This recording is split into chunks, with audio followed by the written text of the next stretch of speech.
यह जगत सारा क्षणिक है और आत्मा एक नित्य है।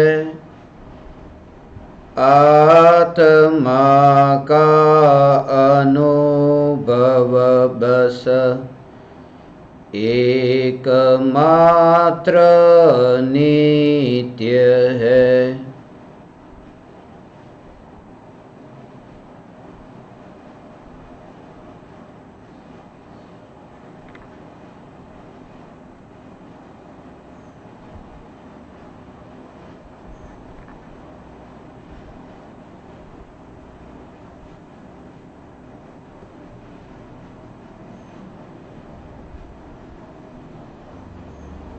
चैतन्य स्वभावी भगवान आत्मा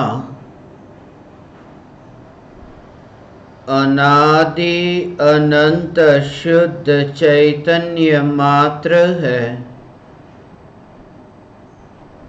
ज्ञान मात्र है।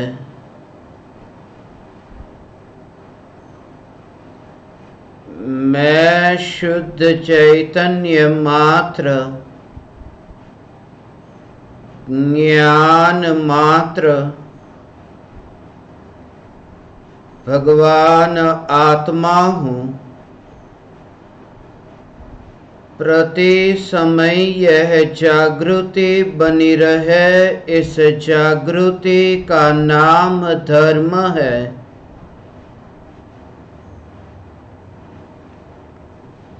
देह की प्रत्येक क्रिया के काल में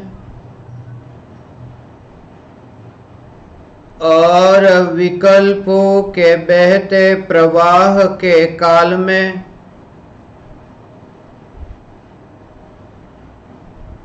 ज्ञानी को प्रति समय यह जागृति रहती है कि मैं चैतन्य तत्व इस देह की किसी भी क्रिया में और विकल्पों के बहते प्रवाह में कहीं भी मिला नहीं हूँ। ऐसा शुद्ध चैतन्य तत्व मैं हूँ।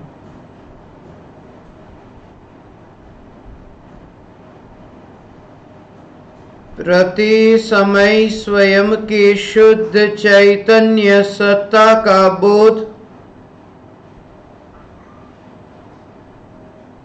आत्म जागृति ही धर्म है। चैतन्य तत्व की स्वसंवेदन प्रत्यक्ष निर्विकल्प अनुभूति होते ही देह होने पर भी देहातीत दशा प्रकट होती है।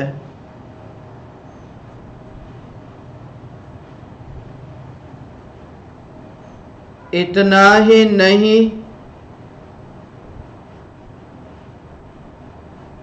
विकल्प होने पर भी विकल्पातीत दशा प्रकट होती है।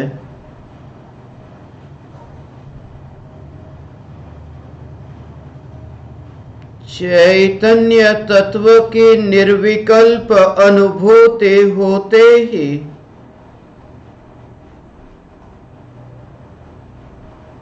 आत्मा में अतीन्द्रिय आनंद का सागर उछलता है।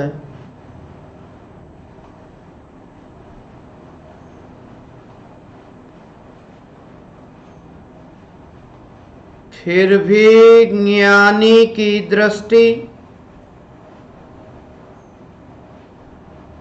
उस अतीन्द्रिय आनंद के सागर की ओर भी नहीं जाती।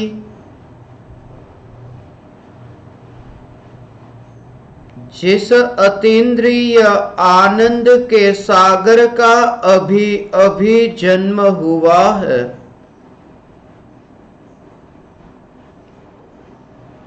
और दृष्टि चैतन्य तत्व पर ही टिकी रहती है, जिस चैतन्य तत्व का कदापि जन्म नहीं हुआ, यह चैतन्य तत्व ही मैं हूं।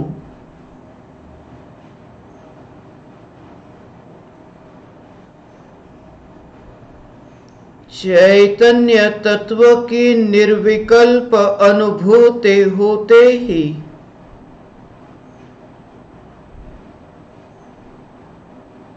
ज्ञान दीपक प्रज्वलित होता है।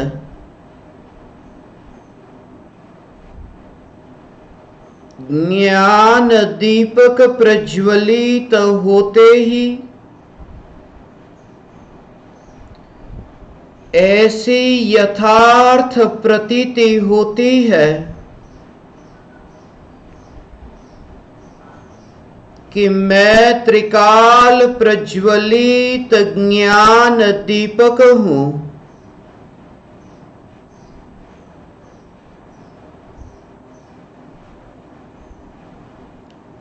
चैतन्य ज्योति की सत्ता के अतिरिक्त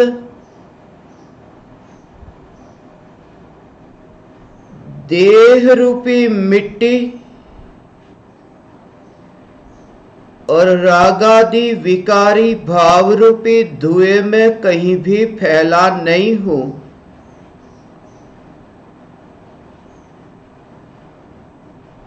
ज्ञान दीपक प्रज्वलित होते ही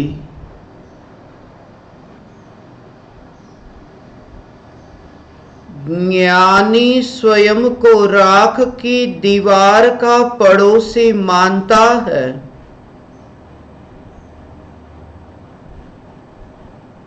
और मोक्ष मार्ग का मुसाफिर जानता है।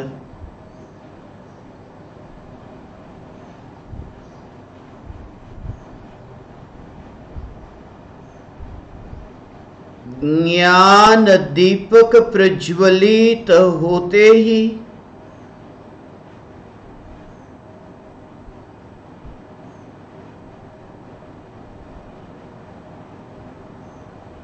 ऐसी यथार्थ प्रतीति होती है कि ज्योति से ज्योति प्रकाशित होती है, ज्योति से अन्य पदार्थ भी प्रकाशित होते हैं,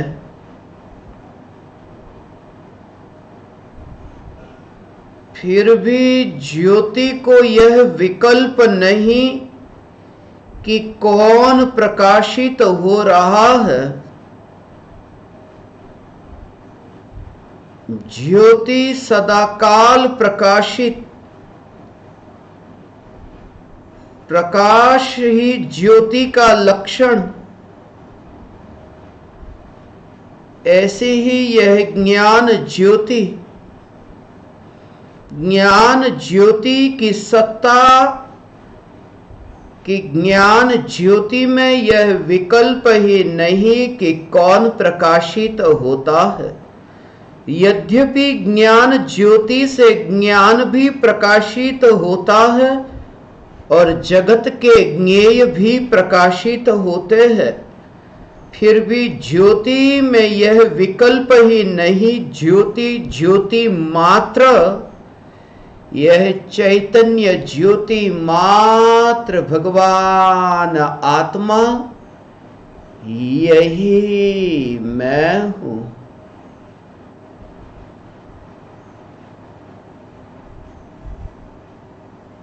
जब ज्योति की ओर ध्यान जाए,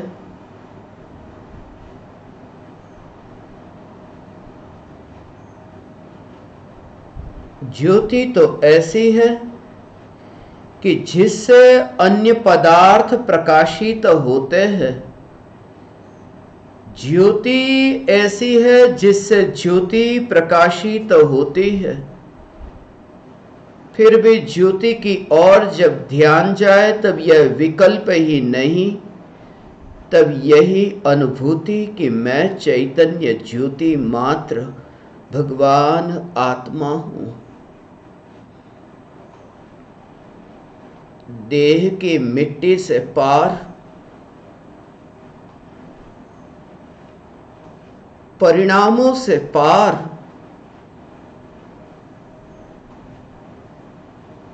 अपरिणामी चैतन्य तत्व यही मैं हूं।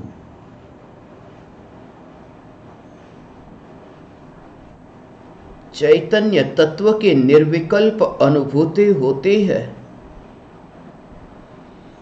तब शरीर को कैसा रखे, शरीर की स्थिति कैसी हो, शरीर किस प्रकार से बैठे, शरीर बैठे या खड़ा रहे,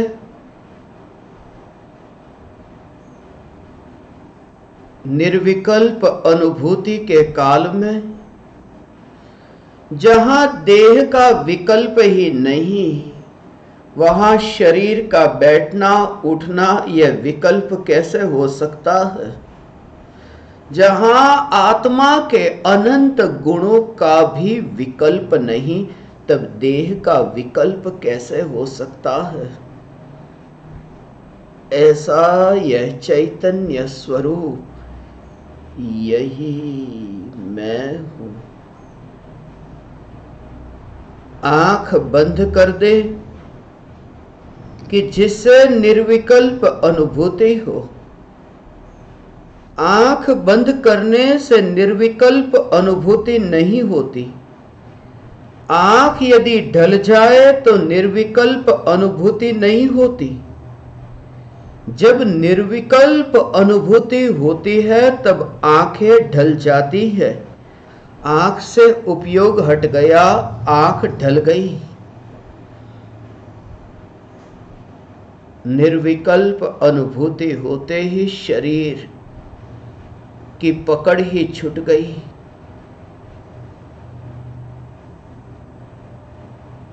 ऐसी यह निर्विकल्प अनुभूति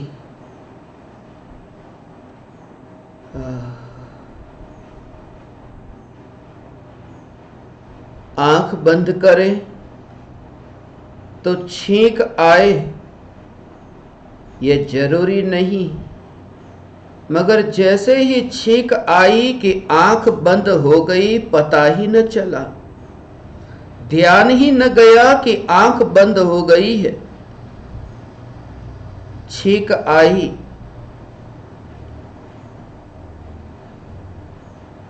और जैसे ही छींक आई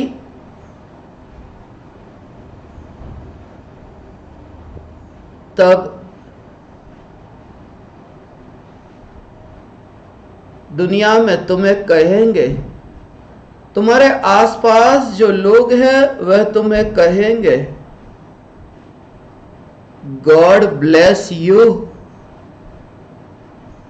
मगर जब निर्विकल्प अनुभूति होती है, आंख बंद हो जाती है, तब निर्विकल्प अनुभूति के बल पर उस परम दशा को प्राप्त ज्ञानी को दुनिया ये नहीं कहती गॉड ब्लेस यू, दुनिया ये कहती है गॉड ब्लेस मी। हे परमात्मा हमें आशीर्वाद दे। और आशीर्वाद भी हाथ फैलाकर नहीं, आशीर्वाद भी ऐसा कि ऐसी चैतन्य की पुकार हमें प्राप्त हो कि जिससे हमें भी आपकी तरह उस परम दशा की प्राप्ति हो। ऐसी ही यह परमात्म दशा, चैतन्य तत्व की निर्विकल्प अनुभूति होते ही एक समय में अनंत गुणाधिपति भगवान आत्मा, अनंत शक्तिशाली परमात्मा यही मैं हूँ, ऐसी अनुभूति जब होती है,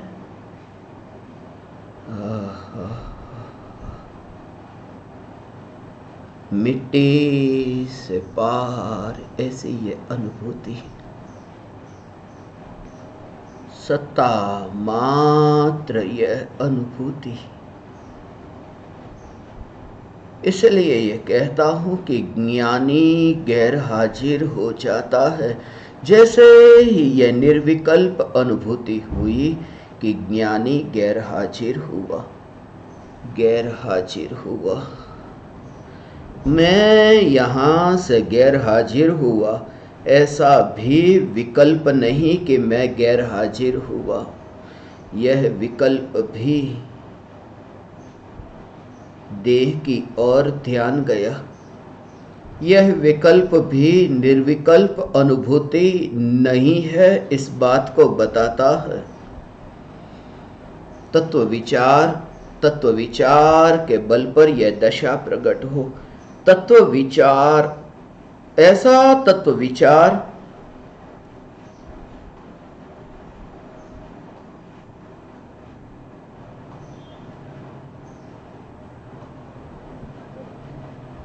परमाणु, ये परमाणु मेरी पहचान नहीं, परमाणु में ज्ञान नहीं, परमाणु कुछ जानते नहीं, ये पुद्गल को कोई समझ ही नहीं कि मैं पुद्गल हूं, ऐसी समझ ही नहीं। ये पुद्गल नहीं जानते कि मैं कौन, मगर जानने वाला यह चैतन्य परमात्मा, यह मैं हूं, ऐसा भेद विज्ञान। और चैतन्य पर जोर, पुद्गल पर जोर हो तो पुद्गल में भी तन्मयता होगी। इसलिए भेद विज्ञान के काल में पुद्गल मैं नहीं, मगर दृष्टि का जोर चैतन्य सत्ता पर।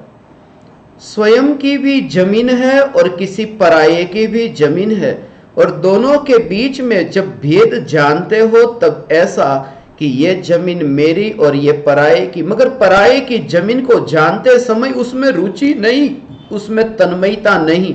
स्वयं की जमीन के प्रति जैसे तुम्हारा सर्वस्व समर्पण है, और बाकी जो पराये की जमीन उसे मात्र जाना मगर उसमें रुचि नहीं। ऐसे ही भेद विज्ञान के काल में मैं चैतन्य परमात्मा, यहां तो जानना भी है और यहां रुचि पूर्वक जाने, और पर पदार्थ को जाने, मात्र जाने कि यह मेरा स्वरूप नहीं।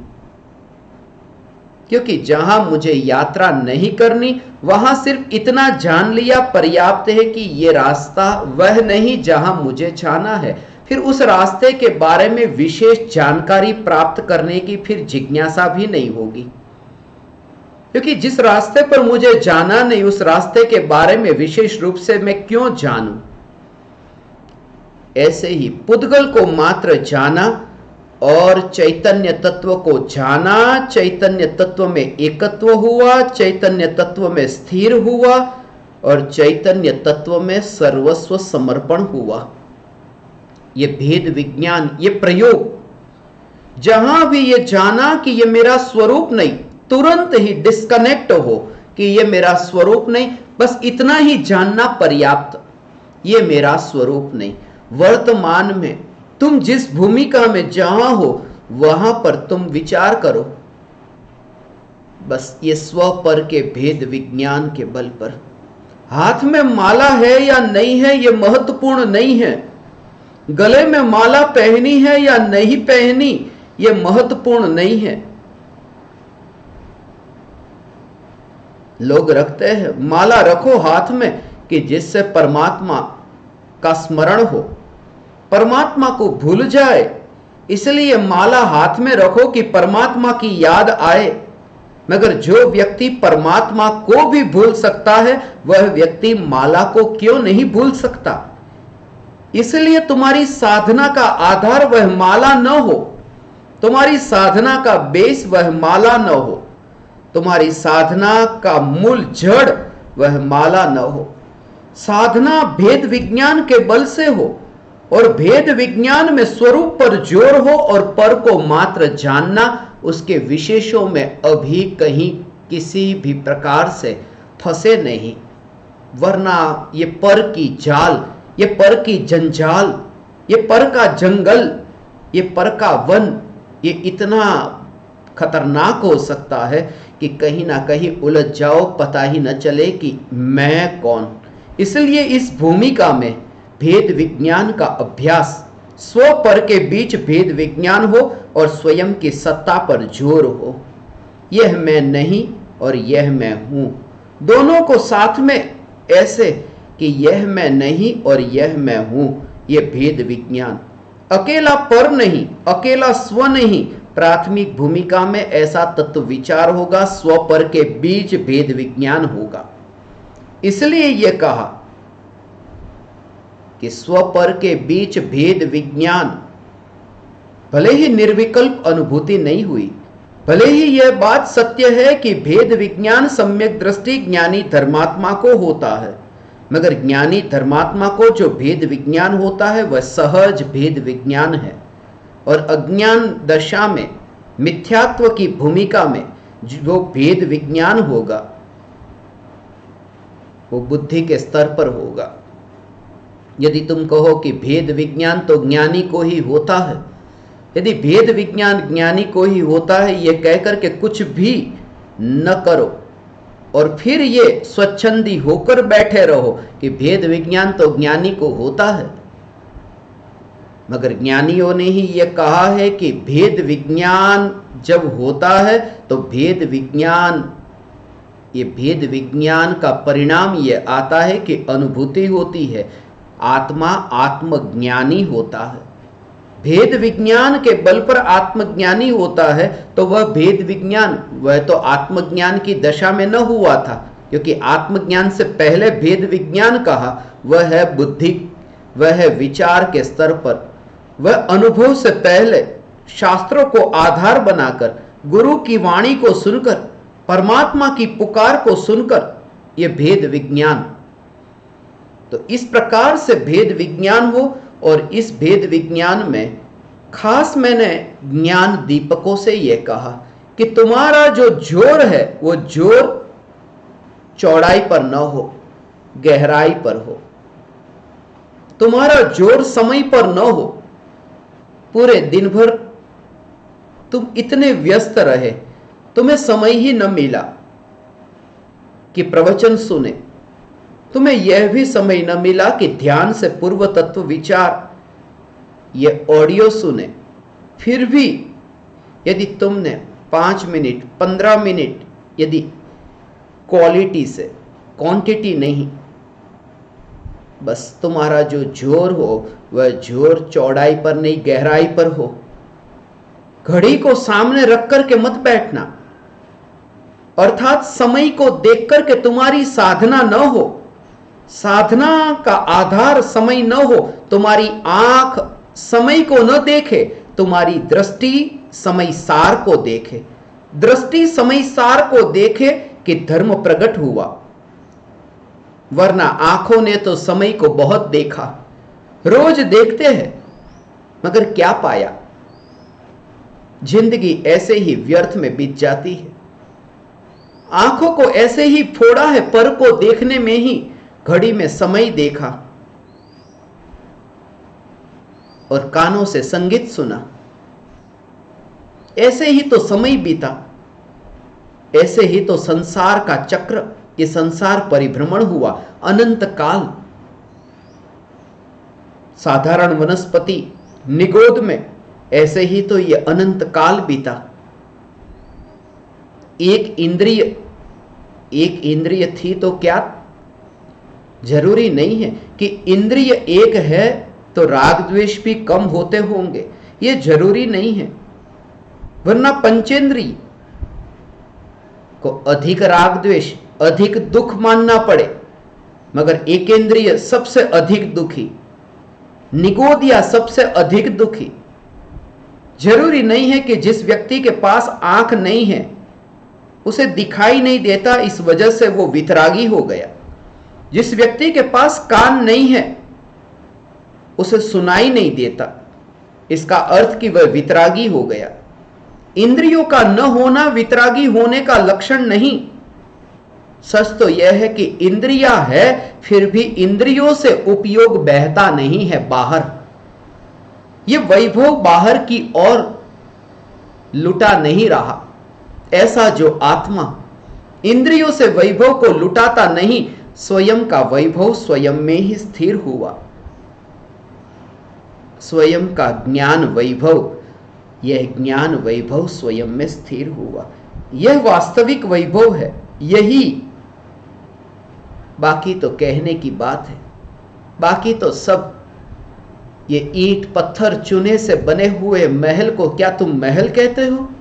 यह चैतन्य महल जो बना ही नहीं और बिखरता भी नहीं, यह चैतन्य महल यही मैं हूं। अहो भाव से भरो कि इंद्रियों से यह ज्ञान बाहर की ओर बहे ही नहीं। तुम्हें कहीं नहीं जाना, जंगल की ओर तुम्हें भागना नहीं है, तुम्हें जागना है। और जैसे ही तुम जागे कि तुम पाओगे जहां भी हूं मैं चैतन्य के उपवन में हूं, ऐसी तुम्हारी दृष्टि होगी। यही दृष्टि सम्यक दृष्टि है। अभी तो तुम्हारा ध्येय यह कि बस सम्यक दर्शन की प्राप्ति। जानना मोक्ष है, जानना मुनि धर्म है, मगर वर्तमान में तुम जहां हो वहां से यात्रा की शुरुआत करो। और यात्रा वहीं से ही शुरू होती है जहां तुम हो। पहले गुणस्थान से अभी चौथे गुणस्थान की यात्रा। बस तुम्हारा जो ध्यान यहां कि पहले से चौथे गुणस्थान की प्राप्ति कैसे होती है कि स्वरूप के आश्रय से। और यहां तो ऐसा है कि पहले से चौथा नहीं, चौथे से 14 गुणस्थान की यात्रा पार करके मुक्ति की प्राप्ति होती है। ये सारी संसार से मुक्ति की यात्रा चैतन्य स्वरूप के आश्रय से ही होती है। यही तो कारण है कि मोक्ष मार्ग सहज है। ये सहज है। यहां कुछ और वहां कुछ और ऐसा होता तो कठिनाई होती। कठिनाई और अधिक बढ़ जाती। भारत में यदि गाड़ी चलाना आता है, अमेरिका गए, अमेरिका में गाड़ी उल्टी दिशा में चलती है तो तकलीफ होगी कि अरे मैंने तो इस दिशा में गाड़ी चलाई है। अब वो आदत ऐसी पड़ गई है कि अब अमेरिका में मैं गाड़ी कैसे चलाऊं। मगर भारत से तुम गए और सिंगापुर गए तो सिंगापुर में गाड़ी उसी दिशा में चलती है जहां भारत में चलती है, इसलिए तकलीफ ना होगी। मोक्ष मार्ग ऐसा है, चौथे गुणस्थान से 14वें गुणस्थान अलग नहीं, एक ही स्वरूप का आश्रय। ऐसा नहीं कि पहले तो स्वरूप का आश्रय और फिर परमात्मा, अरिहंत परमात्मा, सिद्ध परमात्मा, सदगुरु, मुनिराज, पराये का आश्रय। ऐसा नहीं होता। यह मोक्ष का मार्ग चौथे से लेकर के पूर्णता की प्राप्ति, ये ऐसा है स्वरूप ही। इसलिए मोक्ष मार्ग सहज है, क्योंकि जो जाना उसे ही जानना, जाने हुए को ही जानना, जानना जानना जानना जानना। इसलिए अनंत काल तक, अनंत काल तक यही तो है। कल्पना करोगे तो लगेगा ऊब नहीं आती होगी सिद्ध भगवान को। अनंत काल तक यही यही यही यही ऊब नहीं आती, क्योंकि ऊब आती है विकल्प से और वहां दशा है निर्विकल्प। और प्रत्येक आत्मा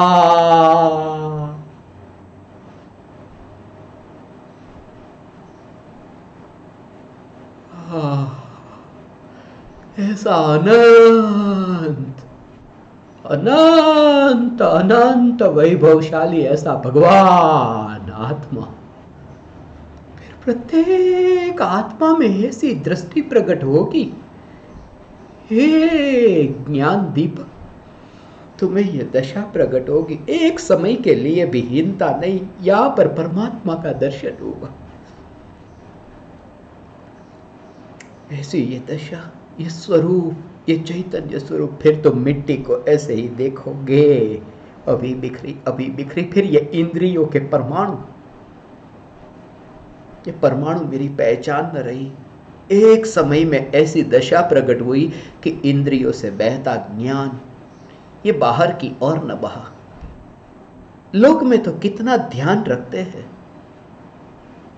कि धन व्यर्थ में बर्बाद ना हो, घर से बाहर, ये मेरा धन घर से बाहर न जाए।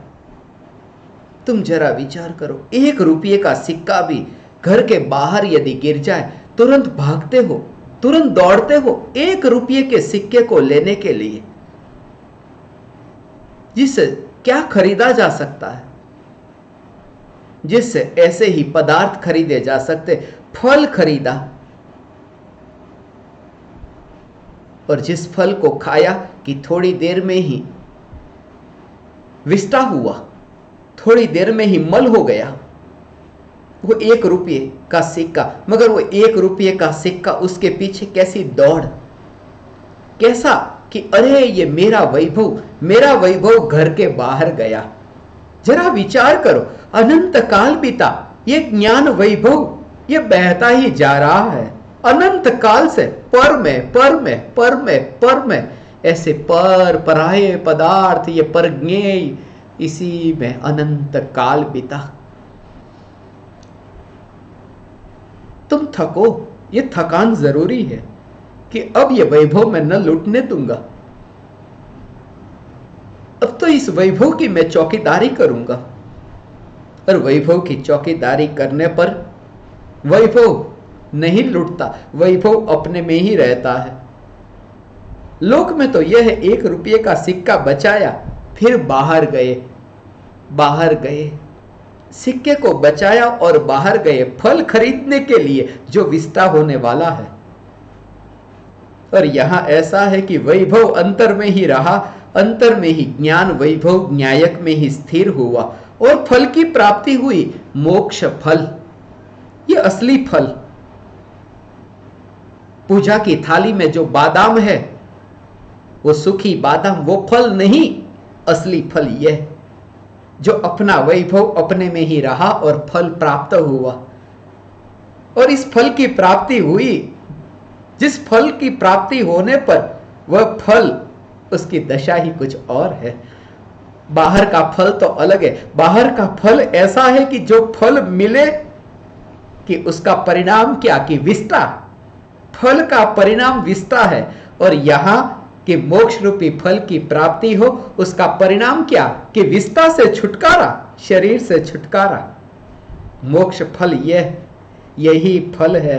और फल पर भी जोर नहीं, जड़ पर भी जोर नहीं, स्वरूप, यह चैतन्य स्वरूप। जब चैतन्य तत्व की अनुभूति होती है, तब इंद्रियों से बहता यह ज्ञान वैभव, ये ज्ञान वैभव, ये ज्ञान निधि, ये असली निधि। पुद्गल ये निधि नहीं, पुद्गल के परमाणु ये निधि नहीं, पुद्गल के परमाणु ये 1 रुपये का सिक्का, ये चमड़ी, ये निधि नहीं, निज निधि, ये स्वयं का वैभव। अपनी निधि अपने में है, अनंत काल से नहीं गई, पर में एक पल के लिए निराश मत होना। सिर्फ जैसे जैसे तुम तत्व विचार कर प्रयोग करोगे, ये अंतर में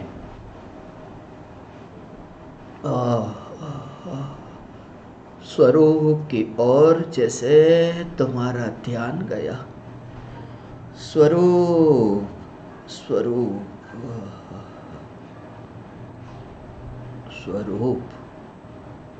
इस रूप में अनंत गुणों की एकता गर्भित है।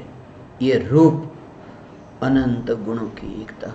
पुद्गल को रूपी कहा, रूपी का अर्थ रंग वाला नहीं, पुद्गल को रूपी कहा, रूपी अर्थात स्पर्श, रस, गंध, वर्ण आदि अनंत गुण जिसमें है, ऐसा द्रव्य वह रूपी।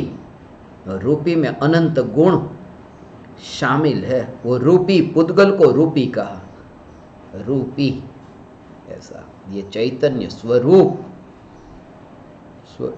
अनंत गुणों का घनपिंड, ये इंद्रिय अनंत गुणों का घनपिंड जो ये वैभव है, इंद्रिया ऐसी बाहर, ये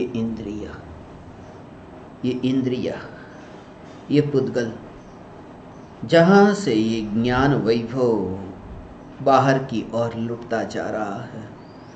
इसे जानो, इसे जानो, ये जो जानने की चाह है, ये जानने की चाह, बस यही तो भटकाती है उपयोग को।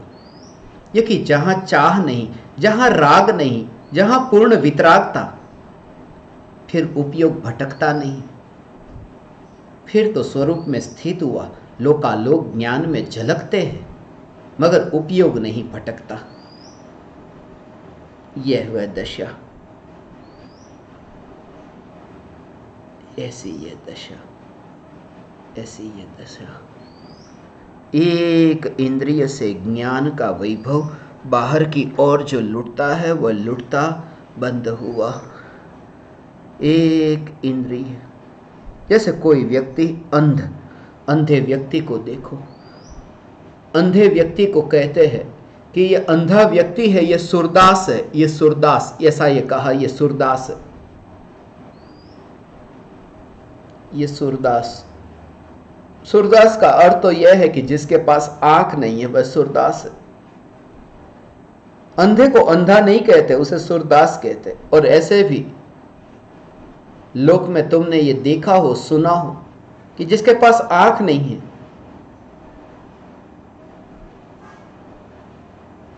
वे सूर को ऐसे पकड़ लेते हैं, थोड़ी सी भी चलने की आवाज आए कि पहचान जाते हैं कौन आया, किसकी आवाज है ये, वो सूरदास हो गए।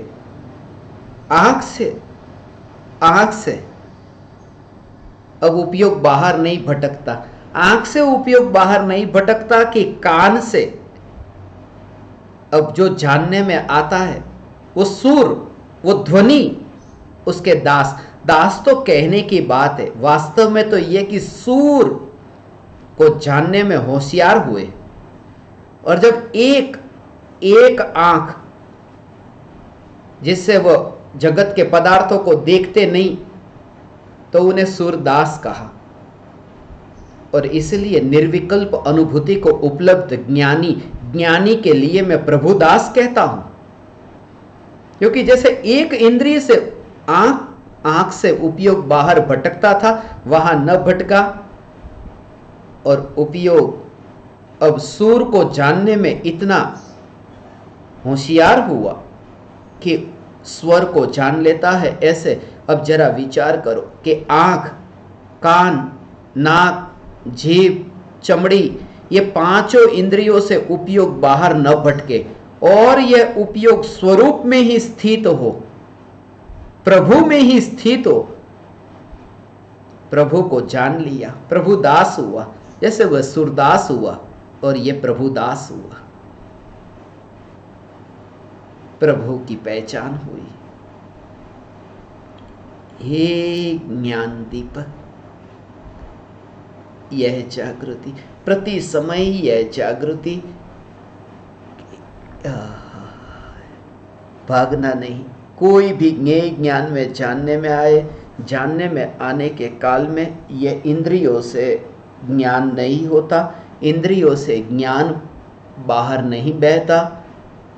वास्तव में यह ज्ञान में ही है, यह जानना यही हो रहा है। किसी पर दोषारोपण नहीं, स्वयं का ही अपराध है। इंद्रियां नहीं भटकाती, वरना संसार के परिभ्रमण का कारण कोई पराया, और परिभ्रमण का कारण कोई पराया तो परिभ्रमण से छूटने का उपाय भी फिर कोई पराया ही करे, मुझे तो कुछ नहीं करना। मगर ऐसा नहीं,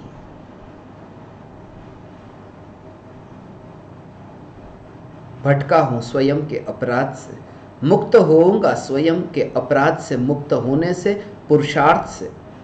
स्वयं के पुरुषार्थ से,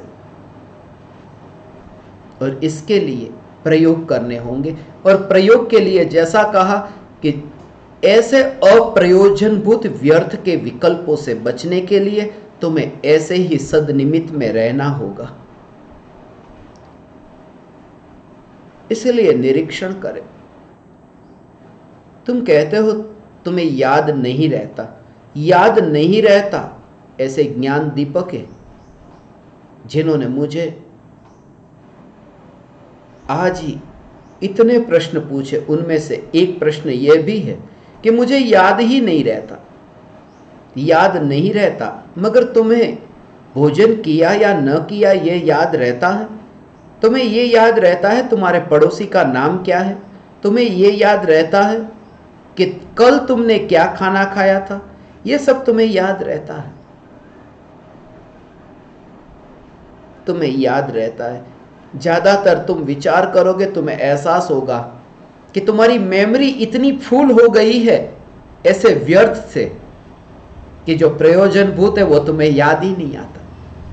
वो व्यर्थ का कचरा इतना दिमाग में भरा हुआ है कि तुम्हें प्रयोजनभूत अभी याद ही नहीं आता। यद्यपि भगवान आत्मा में शक्ति है कि पराये को भी जाने, अपने को भी जाने, प्रयोजनभूत उसे भी जाने, अप्रयोजनभूत उसे भी जाने। सर्वज्ञत्व शक्ति संपन्न भगवान आत्मा है। मगर मैंने तुम्हें यह कहा, अभी इस भूमिका में तुम कहां हो, बस वहां से यात्रा शुरू हो। तुम जरा विचार करो, अपने पास तुम्हारे ज्ञान में अभी इतने इतने व्यर्थ के विषयों को तुमने इकट्ठा करके रखा है, और उन्हीं विकल्पों में तुम पूरे दिन भर, उन्हीं विकल्पों में जो प्रयोजन है ही नहीं, इतना इकट्ठा किया है परिग्रह।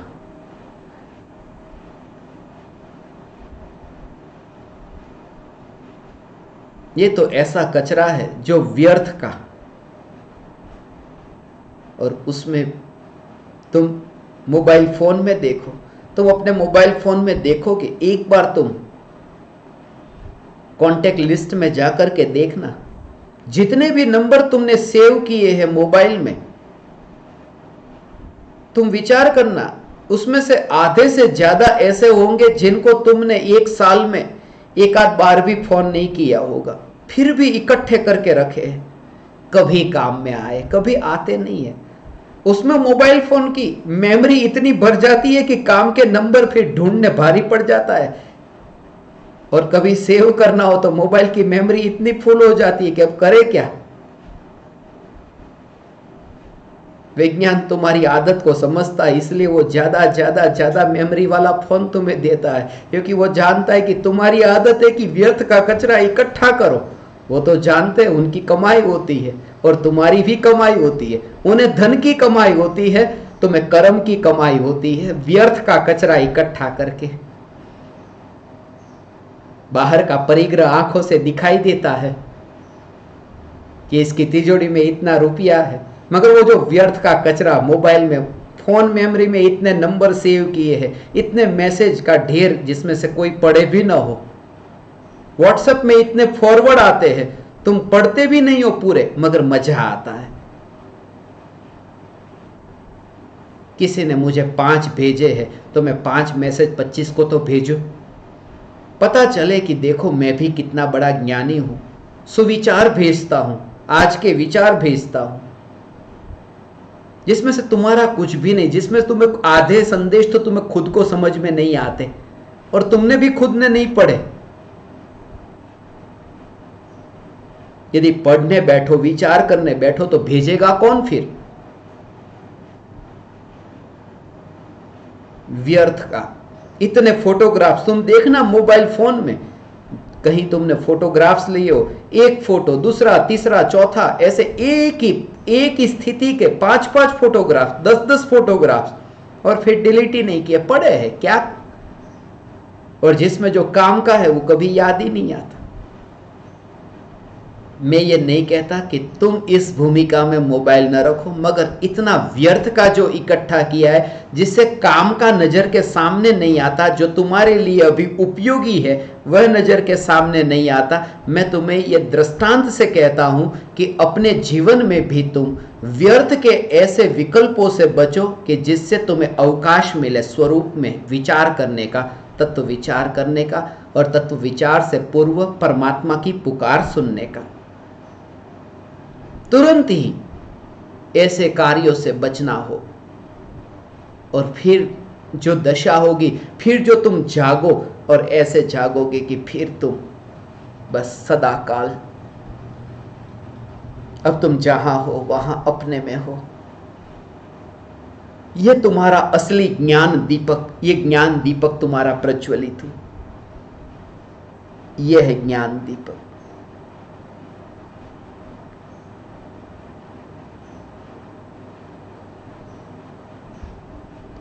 पूरी तरह से ध्यान वहां जहां पक्षपात नहीं, ऐसा जो स्वरूप को मुख्य कर, जोर स्वरूप पर, स्वरूप के आश्रय से ऐसी दशा का प्रकट होना कि देह के परमाणु, अब ये मेरी पहचान कैसे हो सकते हैं? जैसे ही स्वरूप सन्मुख हुए,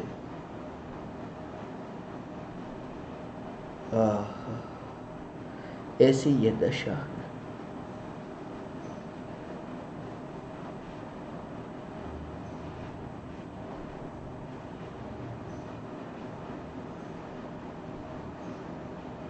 बाप दुकान पर नहीं गया, बेटा दुकान पर रहा, और आज दुकान बिल्कुल अपना,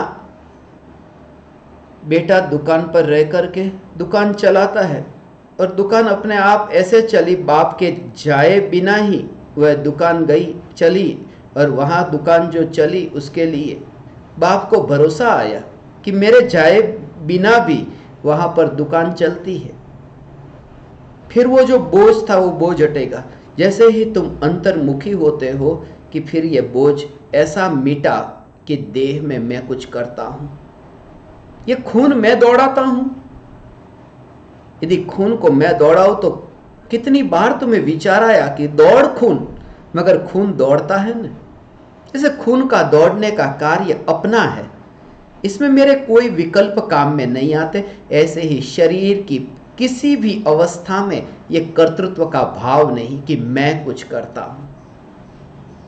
और यह तभी संभव है जब अपनी ओर दृष्टि गई, स्वरूप की ओर ध्यान गया।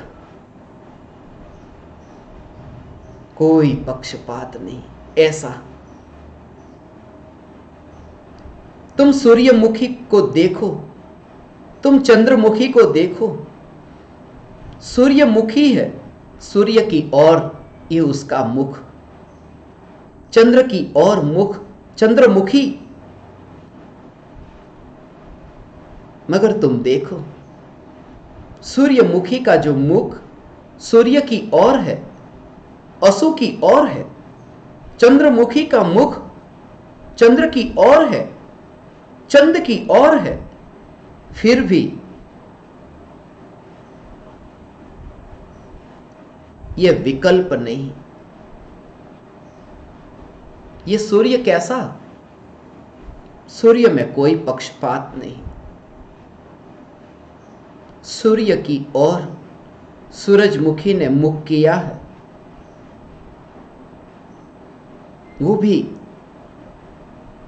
जानबूझ करके नहीं, वह भी ऐसी सहज ऐसी स्थिति, इसलिए तो उसे सूरजमुखी कहा, इसलिए तो चंद्रमुखी। ये सहज,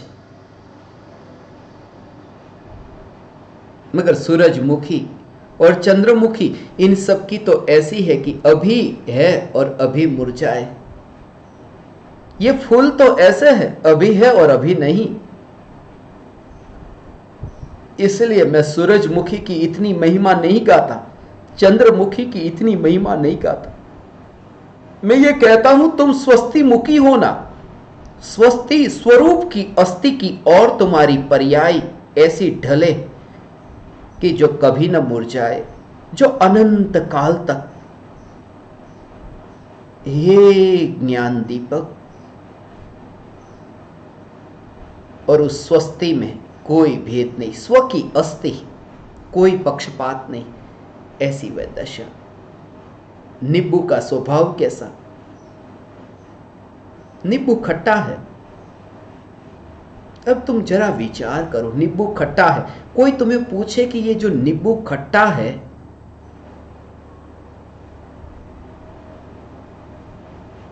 ये हिंदू ने कहा या मुस्लिम ने कहा? मुझे हिंदू नींबू नहीं चाहिए, मुझे मुस्लिम नींबू चाहिए। दुनिया में यदि ऐसी बातें करोगे, लोग कहेंगे मूर्ख है क्या?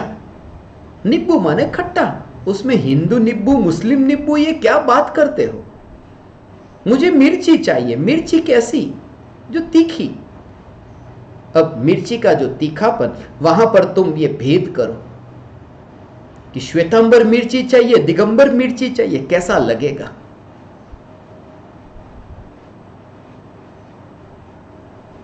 शक्कर, ये शक्कर कैसी? तेरापंथी शक्कर या 20पंथी शक्कर? ये क्या लगा रखा है दुनिया में? लोग कहेंगे, दुकान पर जाकर एक बार बोलो कि तेरापंथी शक्कर और 20पंथी शक्कर। मुझे 20पंथी नहीं 13पंथी चाहिए, मुझे 13पंथी नहीं 20पंथी चाहिए। वहां तो तुम्हें मूर्ख कहेंगे, मगर यहां तुम्हें धर्मात्मा कहते। देखो कितने बड़े पंथ में कितना ये नया पंथ खोला। नहीं, मैं तुमसे ये कहता हूं, स्वरूप पर जोर दो, स्वरूप पर जोर हो तुम्हारा। बस जैसे नींबू खट्टा, मिर्ची तीखी, शक्कर मीठी, ये स्वभाव, ऐसे ही चैतन्य स्वभाव।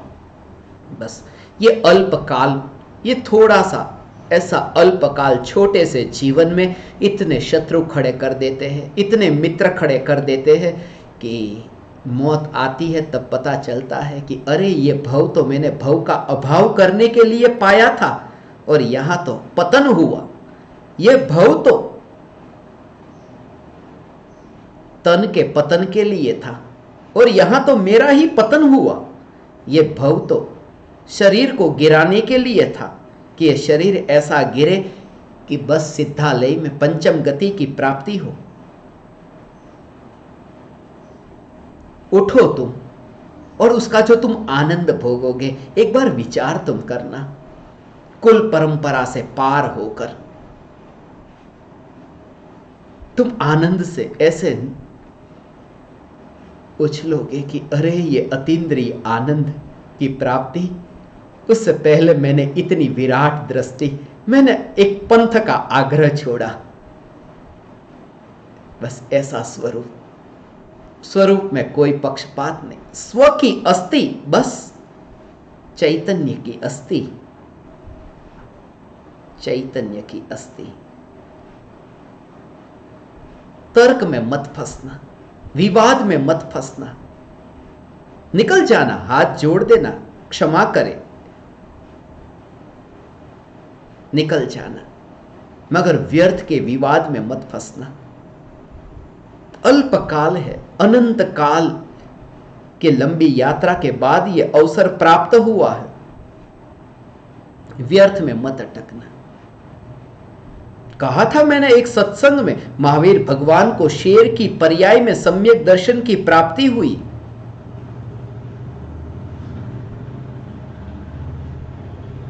शेर की पर्याय में सम्यक दर्शन की प्राप्ति हुई। अब वो शेर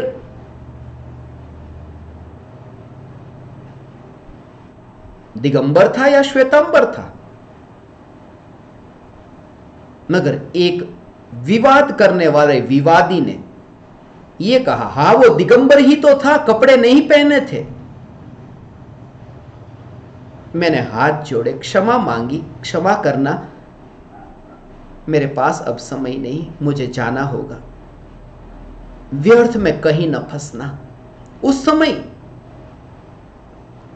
दुनिया को ऐसा लगेगा, अरे देखो तुम हार गए और वह जीत गया। मगर तुम समझोगे कि व्यर्थ के विवाद में न फंसकर तुमने निज आत्मा का ही हित किया है। हे ज्ञान दीपक, स्वस्थी मुखी होना, कोई पक्षपात नहीं। जिस सत्ता में, जिस अस्थि में, ऐसा चैतन्य। बहुत सुना तुमने, बहुत सुना है, मगर ऐसा नहीं। रटा हुआ, सुना हुआ, पढ़ा हुआ, किसी से सुना हुआ, ये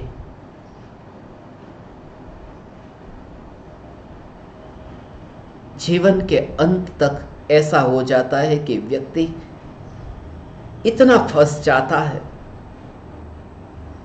कहीं ना कहीं से तर्क निकाल कर, ढूंढ कर कहीं ना कहीं अटक जाता है।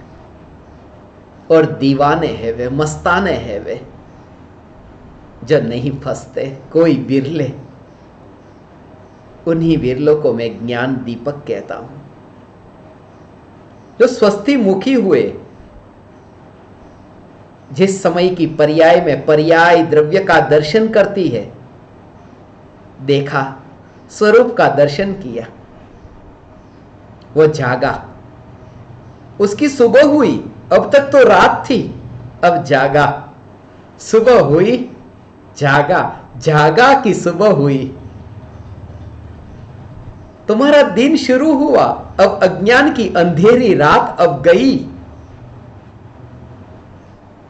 और जब दिन की शुरुआत हो और पूरे दिन भर तुम इतने आनंद में जब रहते हो, पूरे दिन भर आनंद में रहो, जब तुम्हारा दिन शुरू हुआ और दोपहर में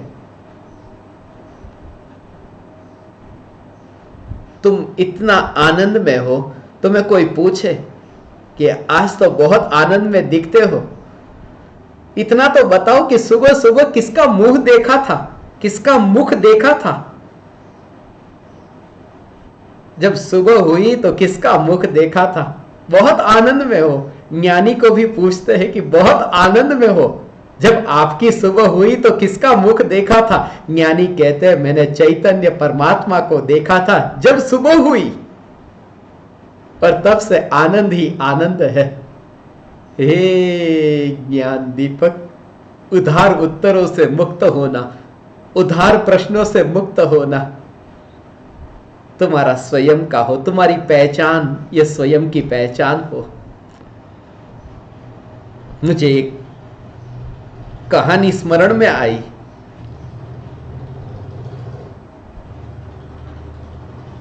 एक गांव की ये घटना है, जिस गांव में सम्राट का आगमन होने वाला था। गांव के लोगों ने मिलकर ये विचार किया कि सम्राट हमारे गांव में आ रहे हैं, तो यह संभव न होगा कि सभी व्यक्ति सम्राट से मिले, सम्राट के साथ चर्चा करें। इसलिए इस गांव में जो खास खास लोग हैं, उन्हें हम चुनते हैं, उन्हें हम कहते हैं कि तुम सम्राट से मिलना। गांव में एक फकीर भी रहता था, और फकीर को गांव के लोग मानते थे। गांव के लोगों ने फकीर से कहा कि सबसे पहले हम आपको चुनते हैं। जब सम्राट इस गांव में प्रवेश करे और जब हमारी सम्राट के साथ मुलाकात हो, उस मुलाकात के दौरान आप सम्राट से चर्चा करना। और सम्राट आपके जैसे फकीर को कुछ भी न पूछेगा। सम्राट ये पूछेगा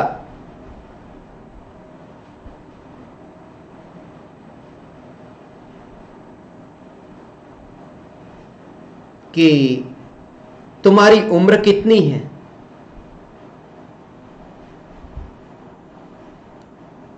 सम्राट जब तुमसे पूछे कि तुम्हारी उम्र कितनी है, तो कहना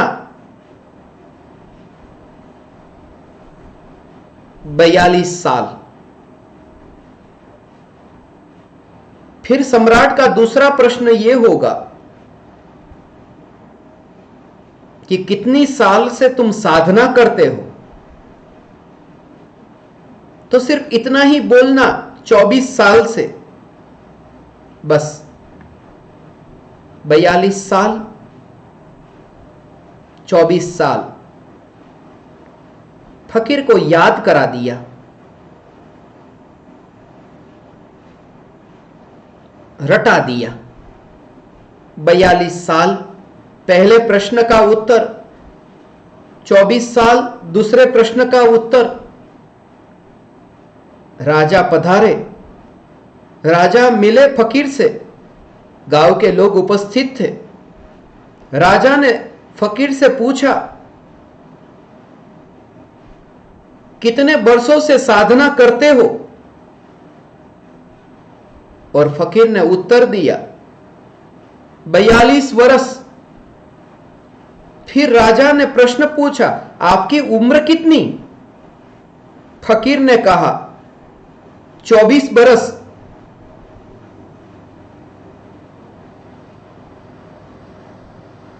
सम्राट ने कहा, क्या आप पागल हो गए हैं?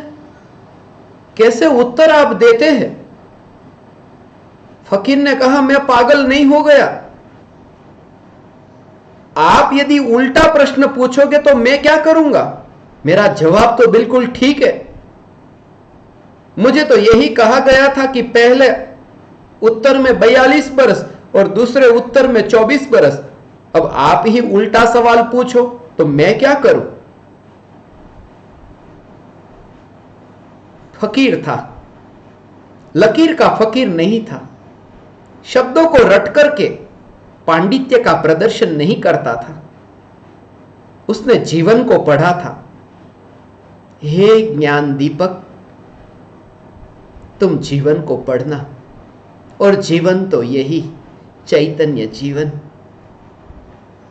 इसलिए कहता हूं, रटे हुए उत्तर काम में न आएंगे। तुम जागो, जागे कि सदा सवेरा। अब रात्रि नहीं, अब तो अनिश की प्राप्ति हुई। अनिश कि अब रात्रि है ही नहीं, रात्रि का अभाव हो गया। वही अनिश है और वही उर्मी है, क्योंकि उर्म में, हृदय में, श्रद्धा में स्वयं को ऐसा स्वीकार किया। मी का स्वीकार, उर में मी का स्वीकार, स्वयं का स्वीकार। तुम जागे, हे ज्ञान दीपक, तुम्हें ऐसी दशा प्रकट हो, तुम्हारी दशा प्रकट हो, तुम्हें अनिश की प्राप्ति हो। तुम्हारी ऐसी दशा प्रकट हो, तुम्हें उर्मी की प्राप्ति हो। इस दशा की प्राप्ति तुम्हें हो।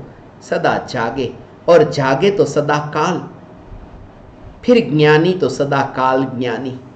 भोजन करे तो ज्ञानी, चले तो ज्ञानी, सोए तो ज्ञानी। झटका लग सकता है, सोए और ज्ञानी? हाँ, सोते हैं तब भी ज्ञानी तो ज्ञानी है। डॉक्टर सोते हैं, सोते समय डॉक्टर तो डॉक्टर ही है। सोने से वह डॉक्टर मिट गए ऐसा नहीं, सोते हैं तब भी डॉक्टर तो डॉक्टर है। मगर एक बात खास याद रहे, सोते सोते कोई डॉक्टर नहीं बन जाता। ज्ञानी है, ज्ञानी भोगों को भोगते हैं, तब भी वे ज्ञानी है। मगर खास याद रहे कि भोगों को भोगकर कोई ज्ञानी नहीं होते। ये भोगते रहो और ज्ञानी हो जाएंगे, यह उपाय नहीं। प्रति समय यह जागृति, ऐसी पूर्णता, चैतन्य तत्व की निर्विकल्प अनुभूति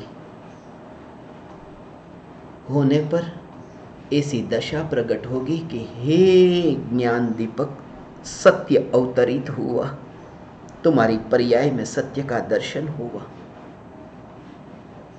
किया कुछ भी नहीं, वो जो पकड़ है ना, ज्ञान दीपक मुझसे पूछते हैं, ये आत्मा की निर्विकल्प अनुभूति, ये अनुभूति के लिए आप हमें ये बताइए मैं क्या करूं। अनुभूति करना है, अनुभूति करना है। ये जो अनुभूति करना है, ये जो भाव है, बस यही, ये भाव कि मुझे कुछ करना है, जिसे प्राप्ति हुई, वह ये नहीं मानता कि मैंने अनुभूति की, अनुभूति हुई, वो सहज, उसमें कर्तृत्व का बोझ नहीं कि मैंने कुछ किया, उसमें वो नहीं,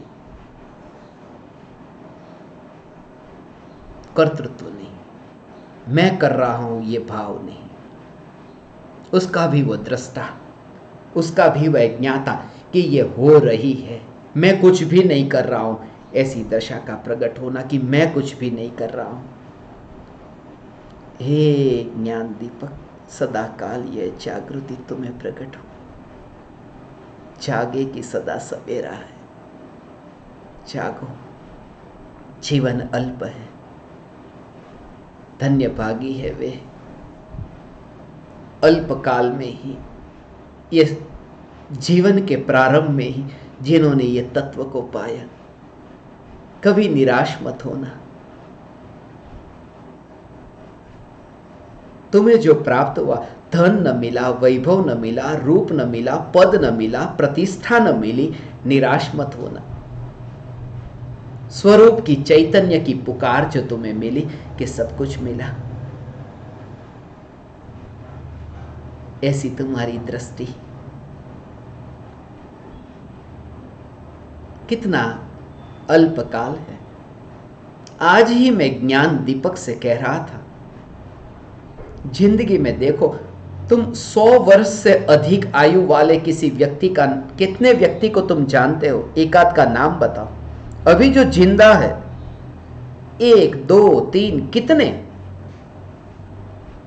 तुम जरा विचार करो, 100 वर्ष से ज्यादा यहां जीने वाले तो उंगली पर गिने जाए ऐसे।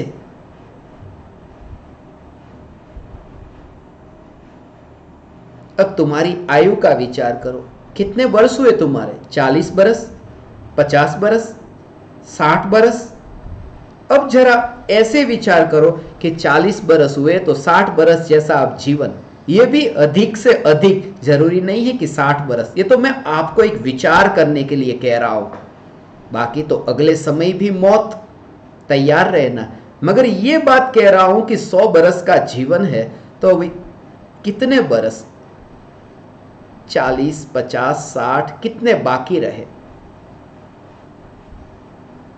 और इतना अल्प आयुष्य, इतने अल्प आयुष्य में अब तुम बीमार पड़े।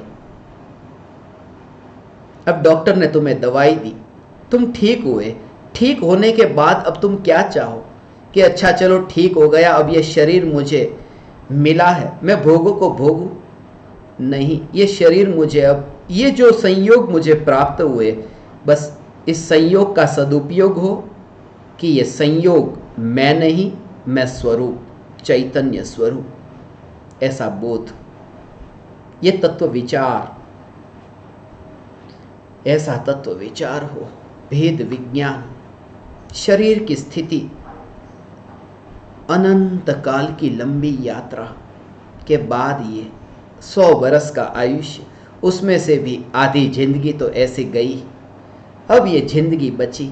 ये भी कहने के लिए कह रहा हूं, मत मान लेना कि 100 बरस तुम जीवोगे, मगर 100 बरस भी जी लिया तो इतना जो जीवन, उतने जीवन में तुम जरा विचार करो, इनसे तो मैं बात करता हूँ, इनके साथ बात नहीं करता हूँ, ये तो मेरा शत्रु है, वो नज़र के सामने ना आए, इन्हें तो मैं कभी ना बुलाऊंगा, इन्हें तो मैं बुलाऊंगा यदि वो मुझे बुलाए तो ही मैं बुलाऊंगा, वरना मैं तो झुकने वाला नहीं। कितना अहं का भाव, कितना मैं का भाव कि नहीं, मैं तो झुकूंगा ही नहीं। ये पकड़, अब मौत तो है, नज़दीक है, जब जाना ही है तो जाने से पहले क्षमा मांग ले, मगर जाने से पहले तुम क्षमा मांग नहीं सकते, इसलिए क्योंकि तुम्हें तो झुकना पसंद नहीं। मैं कैसे झुकूं? और स्वरूप की अनुभूति होती है तब तुम्हारा भेद विज्ञान कि झुकने वाला मैं नहीं, झुकने वाला राग, झुकने वाला मैं नहीं, झुकने वाली यह राख, और राख और राग से न्यारा यह चैतन्य महल, यही मैं हूं। दोनों से पार तुम देखोगे। राख भी मैं नहीं, राग भी मैं नहीं, मैं तो राज हूं, चैतन्य राज हूं, जीव राज हूं। ऐसी दशा का प्रकट होना। जहां रहो तुम्हें कहीं पर भी ऐसा भेद न दिखे, दृष्टि ऐसी प्रकट हो। जहां देखो अमेरिका की रौनक को देखो, सिंगापुर का सौंदर्य देखो, जहां देखो तुम्हें वही कि पुद्गल पुद्गल पुद्गल, ये सब तो पुद्गल। ये पुद्गल की लीला, ये राम की लीला अभी तुमने देखी नहीं, आत्म राम की लीला देखी नहीं।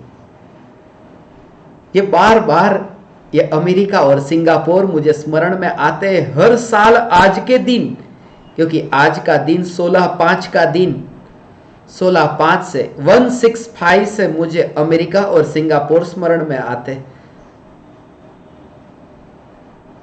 और मुझे पक्षी की 2 आंखें, पक्षी के 2 पंखे, वो भी स्मरण में आती। अमेरिका का कोड है +1, सिंगापुर का कोड है +65। America 1, Singapore 65। आज का दिन 165 का दिन है। और हमेशा ये विचार आता कि पक्षी कि एक पंख को काट दो, पक्षी उड़ न सकेगा। पश्चिम और पूरब ये दोनों दिशा में जो पंख है, मगर दोनों की ओर दृष्टि नहीं, दृष्टि सीधी परमात्मा की ओर, चैतन्य परमात्मा की ओर। एकांतवादी न होना, एक पंख काट मत देना, यथा योग्य दोनों को। ऐसे तुम्हारी यात्रा हो, ये यात्रा हो 16/5 से। हर साल ये स्मरण में आता। षोडश कारण भावना से तीर्थंकर प्रकृति का बंध भी होवे, पंच कल्याणक भी होवे।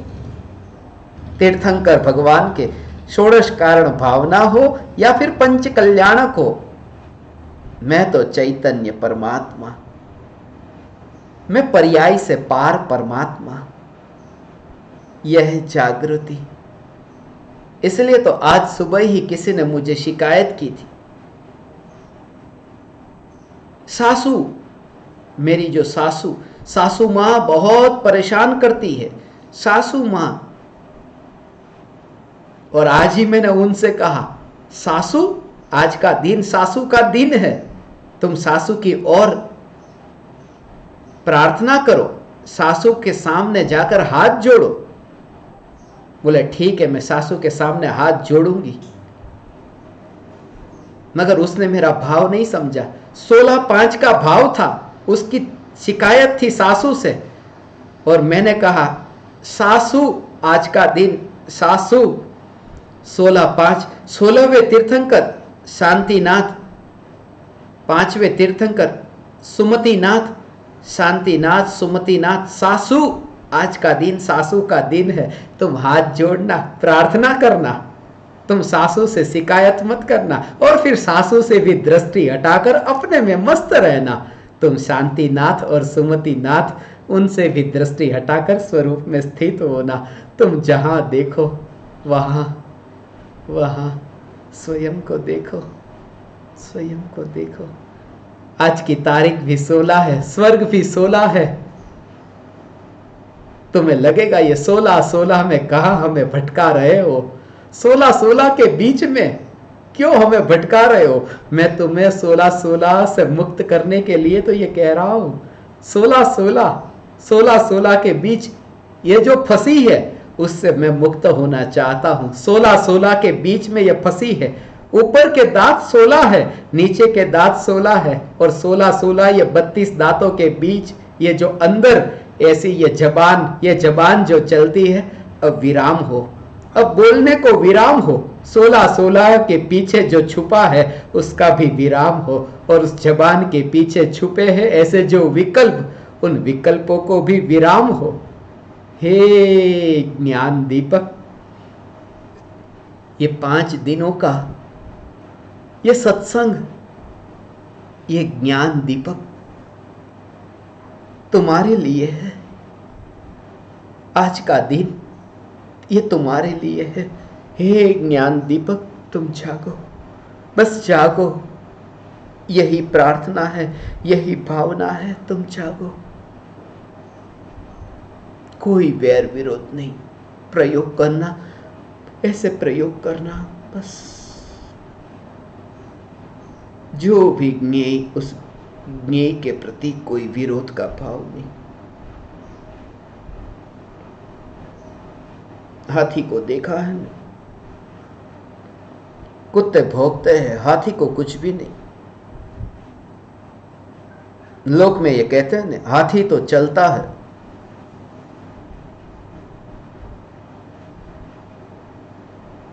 और कुत्ते तो भौंकते हैं, मगर हाथी को कोई फर्क नहीं पड़ता।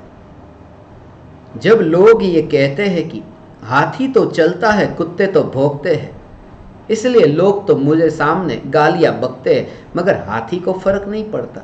वो अपने को हाथी समान बताना चाहते हैं कि देखो हम तो अपनी मस्ती में, नहीं हो तुम हाथी समान।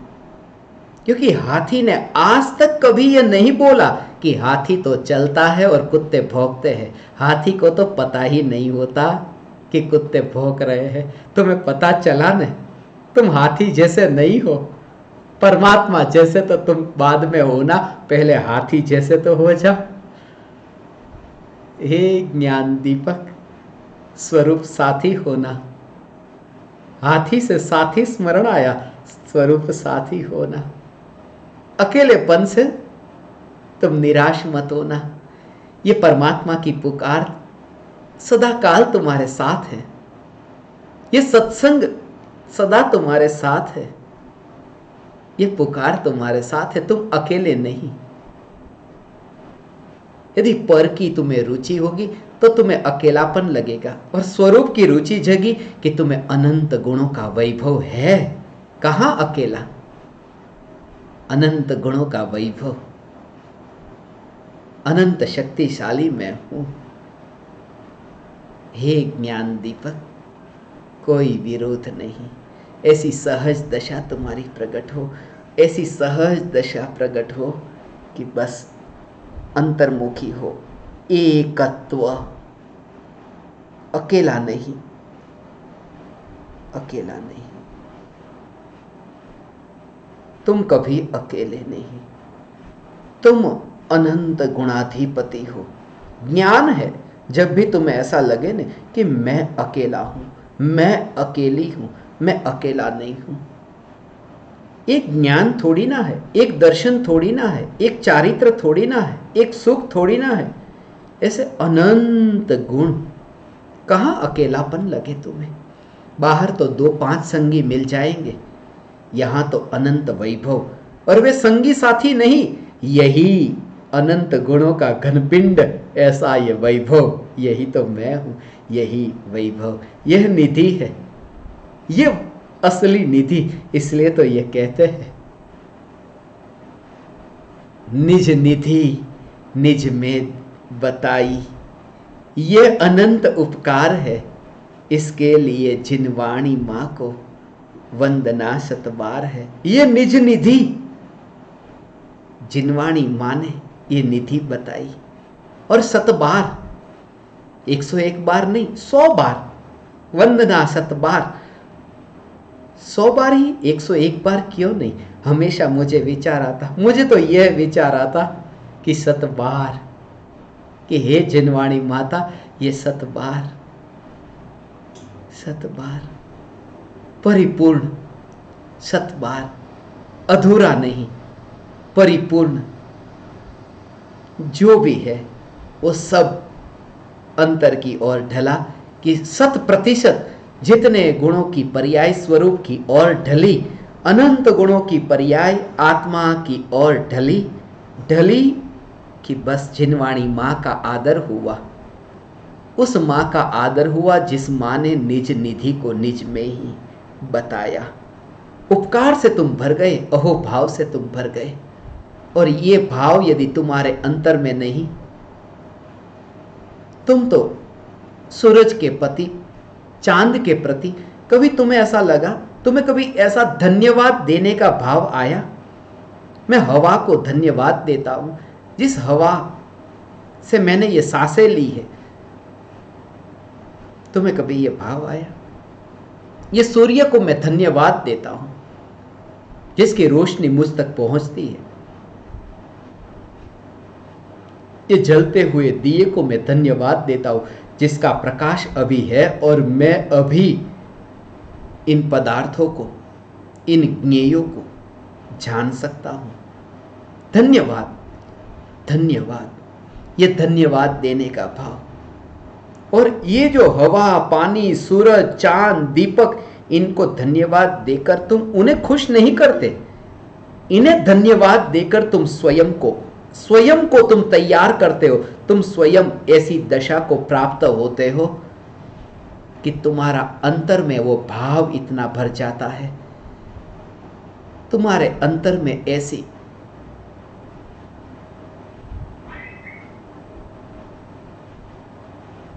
दशा प्रकट होती है, दूसरे को खुश करने के लिए नहीं, ये भाव तुम में प्रकट हो। हे ज्ञान दीपक, ये भाव प्रकट हो।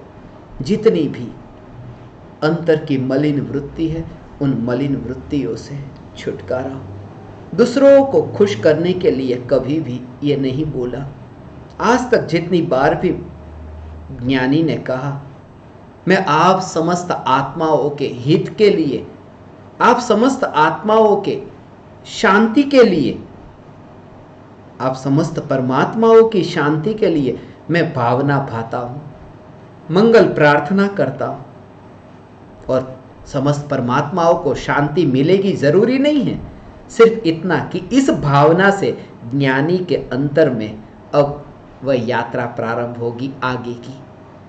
ये भाव जो आया, दूसरों का हित करने का भाव, ये भाव जो है, ये भाव तुम्हें कोमल करता है।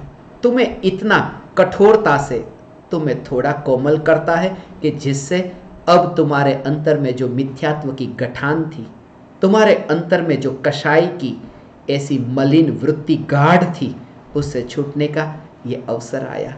हे ज्ञान दीपक, ये दशा तुम्हें प्रकट हो। तुम्हें अंतर में सत्य, तुम्हारे अंतर में सत्य प्रकट हो। तुम सत्य को समझो, तुम पार हो, तुम उन समस्त मलिन वृत्तियों से पार हो। तुम्हें छुटकारा हो मलिन वृत्तियों से, ऐसी मलिन वृत्तियों से छुटकारा हो, तुम्हें अनंत अनंत अनंत सुख की प्राप्ति हो। चैतन्य के आश्रय से ये अनंत सुख की प्राप्ति हो। हे ज्ञान दीपक, अब और कुछ न दिखे, बस बस बस चैतन्य चैतन्य चैतन्य।